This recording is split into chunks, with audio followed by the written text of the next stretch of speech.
اعوذ باللہ من الشیطان الرجیم بسم اللہ الرحمن الرحیم۔ آج جس موضوع پر ہم نے لیکچر دینا ہے وہ اسکندر اعظم ہے، اور ارسطوٹل کے حوالے سے ہم نے پڑھا تھا، ارسطو کے حوالے سے۔ تو ارسطو کے بات ہو تو اسکندر اعظم کی بات نہ ہو، یقیناً یہ تو لازم و ملزوم ہے، کیونکہ اسکندر اعظم جو تھا وہ ارسطو کا شاگرد تھا۔ وہ اسکندر اعظم بنا ہی اس وجہ سے تھا کہ وہ ارسطو کا شاگرد تھا، اور اپنے استاد کی پوری تابعداری اس بندے نے کی، اور اس استاد ارسطو نے بھی اسے پورے کے پورے جتنی علم، فنون، جو چیزیں فلسفہ، معاشرتی، معاشی، تعلیمی، سیاسی، ہر لحاظ سے اس کی اس نے تربیت کی اور علم دیا کہ یہ دنیا کو فتح کرنے کا خواب لے کر دنیا کو فتح کرنے کے لیے چل پڑا۔ اسکندر اعظم کیا ہے؟ سب سے پہلے میں آپ کو یہ بات بتانا چاہتا ہوں کہ یہ بھی یونان کا ہے۔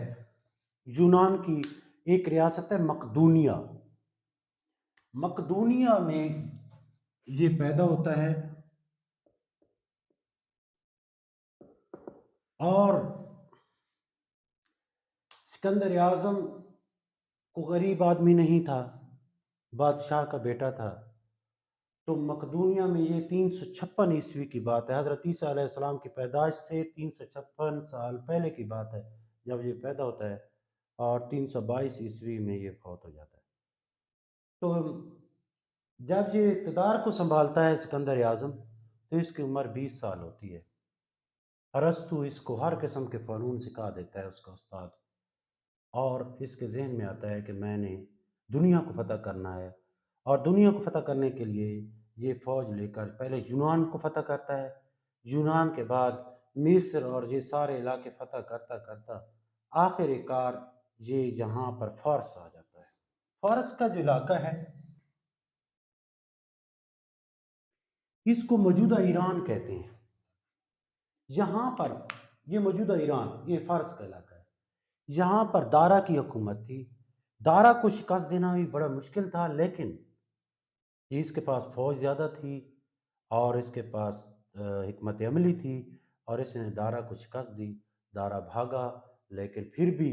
اس نے اس دارا کا تعاقب کیا اور دارا کو شکست دی۔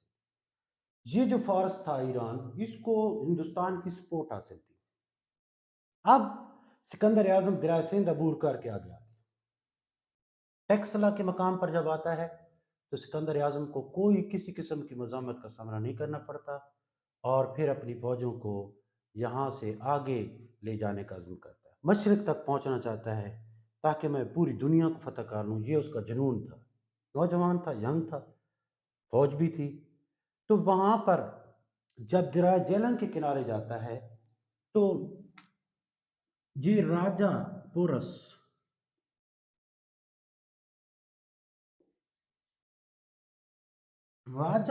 جو ہے، اس کے بارے میں کہا جاتا ہے کہ یہ راجپوت تھا، کچھ کہتے ہیں نہیں جاٹ تھا۔ بہرحال یہ راجہ پورس بڑا طاقتور تھا، اور اس کے پاس فوج بھی تھی، طاقت بھی تھی، جرت بھی تھی اور ہمت بھی تھی۔ تو اس نے کیا کیا، دریا جیلم، منڈی بہاؤدین کا جو علاقہ ہے، یہ منڈی بہاؤدین کے علاقے میں ان کی جنگ ہوتی ہے، راجہ پورس اور سکندر اعظم کی، اور دریا جیلم کو وہ عبور کرتا ہے جہاں پر منگلا ڈیم ہے، یعنی اس جنگ سے کافی کلومیٹر منگلے کی طرف۔ وہ یہاں سے ایک طوفانی رات میں، جب طوفان آ رہا ہوتا ہے تو اس رات میں وہ کیا کرتا ہے، دریا کو کراس کرتا ہے۔ بیڑا بھی تیار کیا ہوا ہوتا ہے، لیکن جب وہ دریا کو کراس کرتا ہے تو راجہ پورس کی فوج کو یہاں پر ہوتی ہے، لیکن تعداد اس کی کم ہوتی ہے، تو اس کے ساتھ اس کی لڑائی ہو جاتی ہے۔ راجہ پورس کو بیٹا اس کے ساتھ لڑتا ہے اور مارا جاتا ہے، قتل ہو جاتا ہے۔ راجہ پورس کو پتہ چلتا ہے تو راجہ پورس بھی وہاں پر پہنچ جاتا ہے۔ اس وقت راجہ پورس کی جو حکمت عملی تھی، اس نے کافی تعداد میں ہاتھی تیار کیے ہوئے تھے، ہاتھیوں کے ذریعے اس نے جنگ کی۔ اور کچھ لوگ کہتے ہیں کہ راجہ پورس کے ہاتھی جو تھے، ہاتھیوں کی وجہ سے نقصان بھی اٹھانا پڑا، جب ہاتھیوں کو تیر وغیرہ لگے تو اس سے وہ بھگدڑ مچا دی انہوں نے، اور اپنے ہی فوجیوں اور اپنے ہی سپاہیوں کو انہوں نے کچلنا شروع کر دیا تھا۔ بہرحال، کیونکہ یہ تاریخ اسکندر اعظم کے لکھنے والے یونان والے ہیں، لیکن اگر کامن سینس کے ساتھ دیکھا جائے، یونان والے کہتے ہیں کہ اس جنگ میں جو راجہ پورس کے ساتھ ہوتی ہے سکندر اعظم کی، اس میں سکندر اعظم جیت جاتا ہے، اور جیت کر راجہ پورس کو کہتا ہے کہ اب آپ کے ساتھ کیا سلوک کیا جائے۔ راجہ پورس کہتا ہے کہ جو ایک بادشاہ دوسرے بادشاہ کے ساتھ سلوک کرتا ہے وہی کیا جائے، اور پھر سکندر اعظم اس کی جرأت، اس کی ہمت کو داد دیتا ہے اور اس کو سلطنت واپس کر دیتا ہے، اور اپنی فوجیں واپسی کا پروگرام بنا لیتی ہیں۔ یہ یونانی کہتے ہیں، لیکن جہاں تک میرا نقطہ نظر ہے کہ ایک ایسا بندہ جس کے اندر جنون تھا کہ وہ دنیا کو فتح کرے گا، اور وہ پہنچا ہوا تھا ہندوستان میں، اس کے آگے سفر بالکل ہی کام رہ گیا تھا، تو فتح کرنے کے بعد اس نے کیسے ٹھان لی کہ فوجوں کو واپس کرنا؟ نہیں، یہاں پر راجہ پورس اور ہندوستان میں سکندر اعظم کو شدید قسم کی مذمت کا سامنا کرنا پڑا، جس کی وجہ سے اس کی فوجیں جواب دے گئی تھی کہ اب ہم مزید نہیں لڑ سکتے، اور کیونکہ یونان والوں نے لکھا ہے، جہاں تک میرا نقطہ نظر آیا ہے، کہ راجہ پورس کو فتح حاصل ہوئی تھی، جس کی وجہ سے سکندر اعظم کو پیچھے کی طرف موڑنا پڑا۔ اب جب فوجوں کو پیچھے کی طرف موڑنے کا کہتا ہے تو کچھ اب بلوچستان کے راستے سے جاتی ہیں، کچھ دریائے سندھ کو عبور کر کے دوسرا راستہ اختیار کرتی ہیں۔ تو یہاں پر جو سکندر اعظم ہے، اس کے بارے میں کہا جاتا ہے کہ یہاں پر دو تین باتیں ہوتی ہیں اس کی موت کے حوالے سے۔ کچھ کہتے ہیں کہ اس جنگ میں اسے تیر لگا تھا، کچھ کہتے ہیں نہیں، دریا کو عبور کیا تھا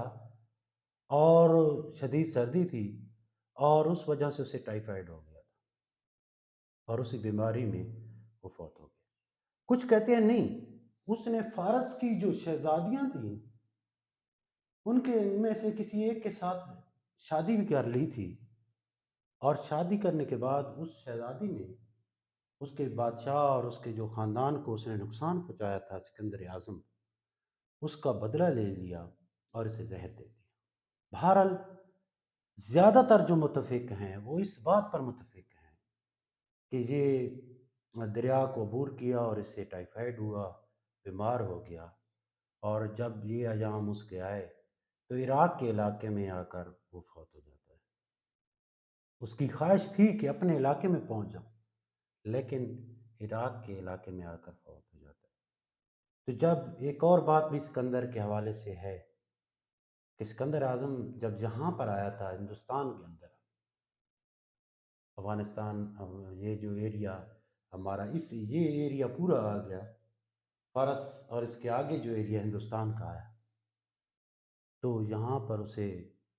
اتنی مذمت کا سامنا کرنا پڑا کہ اس کی ماں نے ایلچی بھیجا تھا کہ اے سکندر اعظم، تو دنوں میں علاقے فتح کر لیتا تھا، کیا مسئلہ ہے؟ تو سکندر اعظم کیا کرتا ہے کہ سکندر اعظم کہتا ہے 6 افراد ہیں یا 8 تھے، وہ ان کو بھیجتا ہے، ان کے ساتھ اپنے بندے بھی بھیجتا ہے کہ میری ماں کو کہنا کہ ان میں سے کسی ایک کو سردار بنا کے بھیج۔ تو وہ بندے کیا کرتے ہیں، ایک دوسرے کو راستے میں ہی قتل کر دیتے ہیں۔ ایک کہتا ہے میں سردار ہوں، دوسرا کہتا ہے میں سردار ہوں۔ تو اس کی ماں کو جب یہ خبر ہوتی ہے کہ انہوں نے ایک دوسرے کو قتل کر دیا، تو ماں کہتی ہے جو کسی کی سرداری کو نہیں مانتے اس علاقے کو فتح کرنا آپ کے پاس کی بات نہیں ہے۔ سکندر اعظم کو اس بات کا شدید دکھ تھا کہ میں دنیا کو فتح کرنا ہے، لیکن مکمل دنیا کو میں فتح نہ کر سکا، اور اس ٹینشن میں بھی بعض کہتے ہیں کہ اس ٹینشن کو دور کرنے کے لیے وہ شراب نوشی کرنے لگ گیا تھا، اور کثرت سے کرتا تھا، اور پھر یہ بھی اس کے بیمار ہونے کی وجہ بنی۔ بہرحال یہ ایک عظیم سکندر اعظم،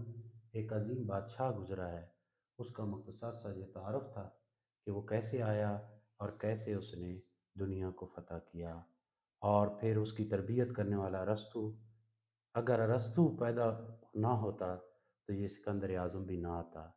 جس نے اس کو اس طریقے سے تربیت کی تھی کہ اس نے دنیا کو فتح کر لیا۔ نیکسٹ لیکچر انشاءاللہ جو ہوگا وہ حضرت عیسیٰ علیہ السلام سے بارے میں ہوگا،